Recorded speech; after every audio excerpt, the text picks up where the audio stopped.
Mheshimiwa Mkuu wa Mkoa, na mimi ni mkazi wa jimbo la Kawe. Nimecheza sana Ndodo Cup hapo Basiaya na huku kwingine.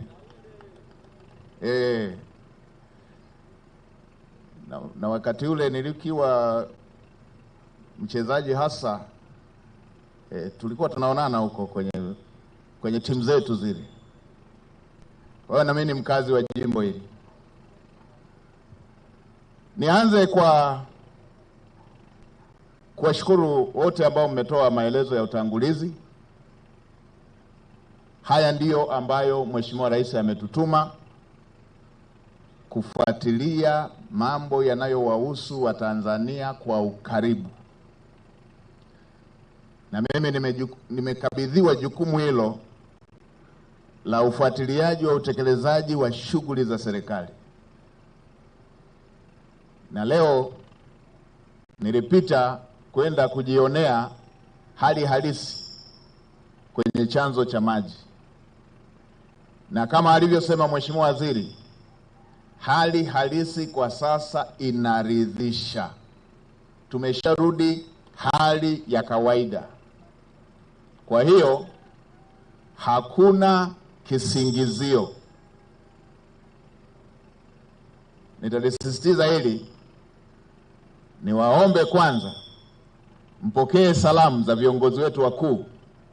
Nilimwaga Mheshimiwa Rais kwamba nitakwenda kwenye chanzo, na baada ya hapo nitapita hapa sokoni kuwasalimia. Akanituma niwasalimie sana. Mheshimiwa Rais Daktari Samia Suluhu Hassan anawasalimia sana, anawapenda sana na anawapongeza sana kwa kazi kubwa ya ujenzi wa taifa letu. Anawatakia kila laheri katika kipindi hiki cha sikukuu na mwaka mpya 2026. Pokeeni salamu pia za Makamu wa Rais Daktari Balozi Emmanuel Nchimbi, anawasalimia na yeye yuko katika majukumu mengine ya kumsaidia Mheshimiwa Rais. Nikiwa nimetoka huku, nimejionea hali halisi. Na nikiri hapa mbele ya umma huu kwamba kile kilichotokea haukuwa uzembe. Na ingekuwa uzembe tungechukua hatua kali sana. Niwaombe na ninyi mpate ukweli, ni kwamba pamekuwepo na mabadiliko makubwa sana ya tabia ya nchi, ambapo ndio tunapata mtawanyiko wa mvua ambao hauna mpangilio. Mtawanyiko wa mvua ambao hauna mpangilio zinazosababishwa na mabadiliko ya tabia ya nchi. Moja ya sifa zake ni kama hizi. Inatokea katika moja ya eneo kuna mafuriko, kama ambavyo mwaka jana ama mwaka juzi tumepata kule Hanang. Pametokea mafuriko na pakatokea udongo umeathiri maisha ya watu. Pametokea mafuriko nyanda za juu kusini, lakini pametokea baadhi ya maeneo yakiwa na mvua chache. Na mvua zinazotakiwa takriban zaidi ya milimita 1000 zilikuwa chini ya hapo. Kwa hiyo imeletekeza katika majira haya, ambayo ikaunganika na mvua za vuli kuchelewa, ikasababisha kina cha maji, kimsingi mto kukauka. Kwa hiyo ndio iliyosababisha tukapata shida hii. Na mimi niwaambieni, serikali ya Daktari Samia Suluhu Hassan haijalala na wala haijaacha kukadiria mambo ambayo hayajatokea kwamba yanaweza yakatokea. Moja ya jambo ambalo lilishakadiriwa ni hili. Katika kiwango cha makadirio kwamba jambo la aina hili linaweza likatokea, serikali imeanza kujenga bwawa la Kidunda ambalo litahifadhi maji takriban mililita bilioni 190. Bwawa la Kidunda pale, ujenzi wake sasa ni zaidi ya 40%. Yaani haujaanza hapa tulipopata hii shida. Rais Samia alivyoingia madarakani, ikajitokeza rasharasha ya shida kama hii. Akasema ni lazima tuanze kutafuta jawabu la kudumu la tatizo la aina hii. Mkandarasi akatafutwa, takriban miaka miwili mkandarasi akapatikana. Taratibu zote za kupata mkandarasi zikakamilika. Mkandarasi akaingia site. Mambo yote ya kitaalamu yakakamilika. Hivi tunavyoongea, bwawa lenye uwezo mkubwa wa aina hiyo limeshafika takriban 40% na bilioni 100 za Kitanzania zimeshatumika, ikiwa ni maandalizi ya kukabiliana na hali ya aina hii. Lakini si hiyo tu, bwawa la aina hiyo litatoa na huduma zingine, ikiwemo kuzalisha megawati takriban 20 za umeme, na litakapokamilika kama ambavyo tumepewa makadirio hapa na Mheshimiwa Waziri, takriban mwaka kesho kipindi kama hiki litakuwa limeshakamilika. Na sasa hivi bado bilioni kama 236 ili kuweza kuhakikisha bwawa hilo linakamilika. Nimeona niyaseme haya maana yake siku hizi kuna watu mafundi wa kuelezea wenzao matatizo, mafundi wa kuorodhesha matatizo. Hawaongelei suluhisho, wanaorodhesha matatizo kana kwamba hatuyajui matatizo. Matatizo tunayajua, ndio maana tunayashughulikia. Wao wanaorodhesha tatizo hilo. Leo serikali imepata mkandarasi miaka kama 2 iliyopita, na jawabu lake ambalo ndio bwawa hilo la Kidunda limeshajengwa takriban 40%. Na kwa nini alikwenda kwa kasi kubwa sana? Halikwenda kwa kasi kubwa sana kwa sababu bwawa hili limejengwa sambamba na matatizo mengine ambayo yalikuwa makubwa zaidi yakishughulikiwa. Ninyi ni mashahidi. Katika miaka 3 ama 2 iliyopita tulikuwa na mgao mkali wa umeme ukiwa hautoshi. Tena baadhi ya wataalamu wakaanza kupendekeza inunuliwe mitambo, ikodiwe mitambo ya kukodi. Mheshimiwa Rais, kwa kujua kwamba kwenye mitambo ya kukodi huwa zinakodiwa humo na dili za watu, akasema hakuna kukodi mtambo, tubane mikanda, tukamilishe bwawa la Mwalimu Nyerere. Bwawa la Mwalimu Nyerere lenye gharama ya trilioni 6.5 limekamilika na megawati zake zaidi ya 2000 sasa zimeshaingia. Ndio maana mnaona jambo hilo la upande wa mgao wa umeme kwa upungufu wa umeme limeisha. Sasa hivi ukiona kuna sehemu umeme umekatika, ni ama matengenezo ama jambo linalohusiana na kutoa umeme kutoka kwenye bwawa la Mwalimu Nyerere kuingiza kwenye grid.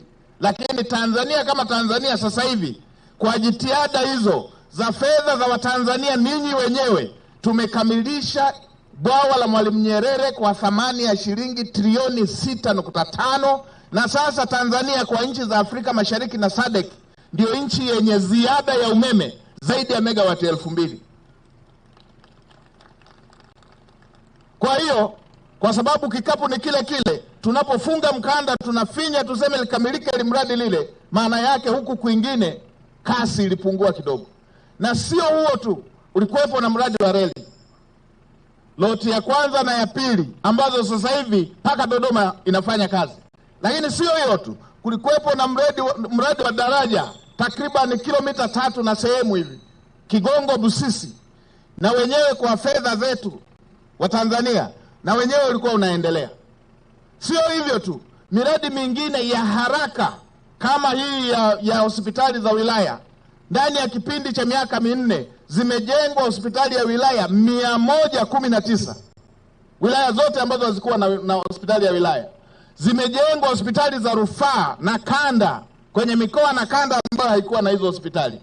Zimewekwa MRI na CT scan kila mkoa na kila kanda kwenye hospitali ambazo hazikuwa na MRI na zile ambazo hazikuwa na CT scan.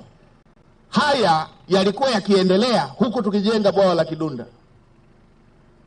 Alafu watu ambao walishaondoka Tanzania wala hawana mpango wa kuja Tanzania wala hawana mpango wa kuishi hapa wanatuelezea, wanatuorodheshea.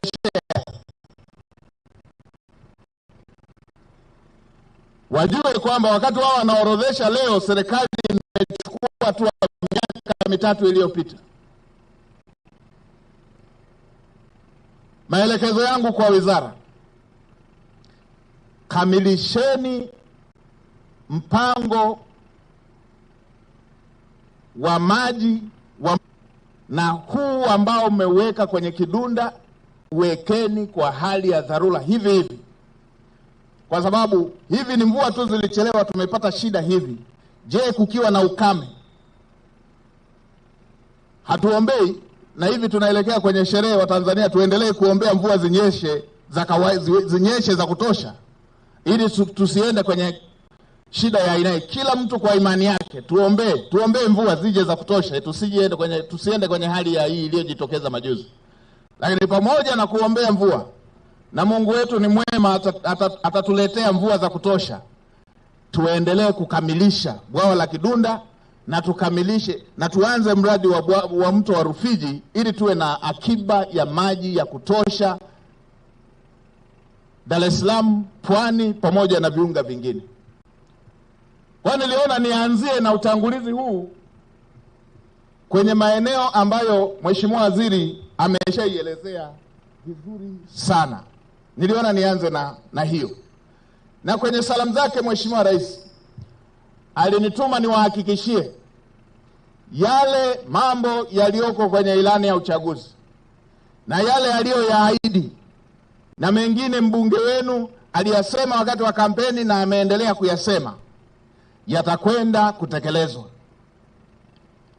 Na sisi ndani ya serikali tunakaa hii, ndani ya wiki mbili tutakaa kuanza kuratibu utekelezaji wa ahadi za Mheshimiwa Rais, ilani ya uchaguzi na dira ya maendeleo ya taifa ambayo ndio inaanza ya 2050, ndio inaanza sasa. Tutakaa kuratibu utekelezaji wake. Na mengine Mheshimiwa Rais aliyoyaahidi yameanza kutekelezwa kuanzia ndani ya siku 100 kama alivyoahidi. Nimemsikia Mheshimiwa mbunge alivyosema kuhusu jambo la madaktari.